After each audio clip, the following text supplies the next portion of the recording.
হৰভোগৰ বাৰেগাঁৱত 68 সংখ্যক ভোগালী বিহু উপলক্ষে সাংস্কৃতিক শোভাযাত্ৰা। বাৰেগাঁও বিষ্ণু গোসাঁই ভোগালী বিহুৰ এই শোভাযাত্ৰাত শতাধিক ৰাইজৰ অংশগ্ৰহণ।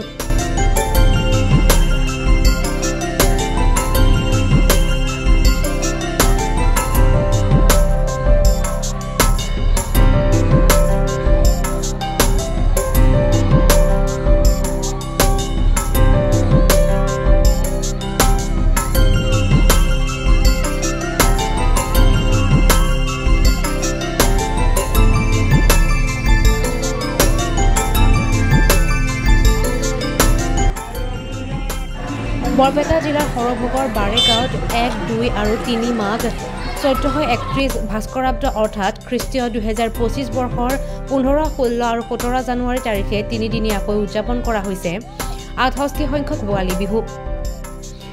প্ৰথম দিনাৰ কাৰ্যসূচীত অনুষ্ঠিত হৈ যায় বিহু পতাকা উত্তোলন, নাট্যশিল্পী প্ৰয়াত ৰবীন তালুকদাৰ আৰু স্বৰ্গীয় নামতী যোগমায়া কলিতা সোঁৱৰণী অস্থায়ী প্ৰেক্ষাগৃহৰ দ্বাৰ মুকলি, স্মৃতি তৰ্পণ, মেজি প্ৰজ্বলন, বিভিন্ন খেল ধেমালি আদি। 2 মাঘ 1431 বৃহস্পতিবাৰে দ্বিতীয় দিনা আয়োজন কৰা হয় বাৰেৰহণীয়া বিশাল সাংস্কৃতিক শোভাযাত্ৰা, ভাগৱত পাঠ, মহিলা আৰু সৰু ল'ৰা ছোৱালীৰ বিভিন্ন প্ৰতিযোগিতামূলক খেল ধেমালি, ভেকচন প্ৰতিযোগিতা, আবেলি পৰিৱেশিত পাঠশালা বামাখাটাৰ আমন্ত্ৰিত মণি কাঞ্চন মহিলা বীৰ নাম দলৰ দ্বাৰা নাম আৰু সন্ধিয়া স্থানীয় ল'ৰা ছোৱালীৰ দলীয় নৃত্য।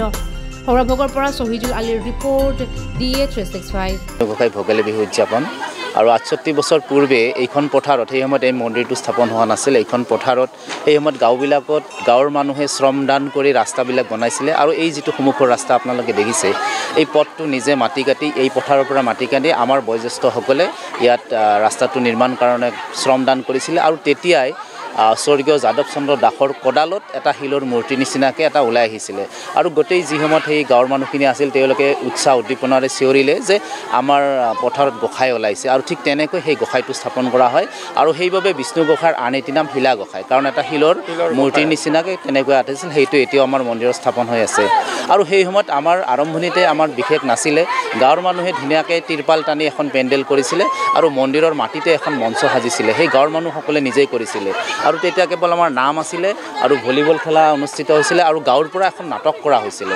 আমাৰ বাৰেগাঁৱত বহুখিনি জ্যেষ্ঠ অভিনেতা অভিনেত্ৰী আছিল আৰু এই যিটো পৰম্পৰা আমাৰ অব্যাহত আছিল বহু বছৰ ধৰি। মাজতে আমাৰ ভলীবলৰ টীম নোহোৱাৰ কাৰণে আমাৰ ভলীবল খেলটো সাময়িকভাৱে বন্ধ হৈছে আৰু নাটক আমি যোৱা 2 বছৰ আগত কৰিছিলোঁ গাঁৱৰ পৰা, আমি পুনৰ আগন্তুক সময়ত নিশ্চিতভাৱে কৰিম আৰু আমি প্ৰতি বছৰে 3 দিনা কাৰ্যসূচী হাতত লওঁ, 1 মাঘ, 2 মাঘ আৰু 3 মাঘ। 1 মাঘৰ পৰা আমাৰ পতাকা উত্তোলনেদি আৰম্ভ হয়। পতাকা উত্তোলনৰ পিছত সৰু ল'ৰা ছোৱালীৰ বিভিন্ন প্ৰতিযোগিতামূলক খেল ধেমালি অনুষ্ঠিত হয় আৰু সন্ধিয়া স্থানীয় শিল্পীৰ অনুষ্ঠান থাকে। 2 মাঘত আমাৰ সাংস্কৃতিক শোভাযাত্ৰা আদি কৰি আমন্ত্ৰিত নামদল থাকে আৰু সন্ধিয়া থাকিব আমাৰ আলোচনা চক্ৰ আছে, আলোচনা চক্ৰ অহাকালি আছে, আজি আমাৰ নামদল আছে আৰু স্থানীয় শিল্পীৰ নৃত্যৰ অনুষ্ঠান আছে আৰু অহাকালি আমাৰ ৰাতিপুৱাৰ পৰা বিভিন্ন প্ৰতিযোগিতামূলক অনুষ্ঠান আছে, কবিতা আবৃত্তি, আকস্মিক বক্তৃতা, ছাত্ৰ ছাত্ৰীক সম্বৰ্ধনা আছে, আলোচনা চক্ৰ আছে, সংগীত শিল্পীক সম্বৰ্ধনা আছে, বঁটা বিতৰণী সভা আৰু নিশা 9 বজাত আমন্ত্ৰিত কণ্ঠশিল্পীৰ দ্বাৰা সাংস্কৃতিক অনুষ্ঠান আছে। এই চুকতে আমি সমূহ গাঁওবাসী আমাৰ বিভিন্ন হৰভোগ বৰ্ণগড় অঞ্চলৰ বিভিন্ন অনুষ্ঠান প্ৰতিষ্ঠান, ব্যৱসায়, ব্যক্তিগত আপোনালোক সংবাদ মাধ্যম সকলোকে আমি উদযাপন সমিতিটোৰ পৰা আন্তৰিক কৃতজ্ঞতা জনাইছোঁ, ধন্যবাদ জনাইছোঁ।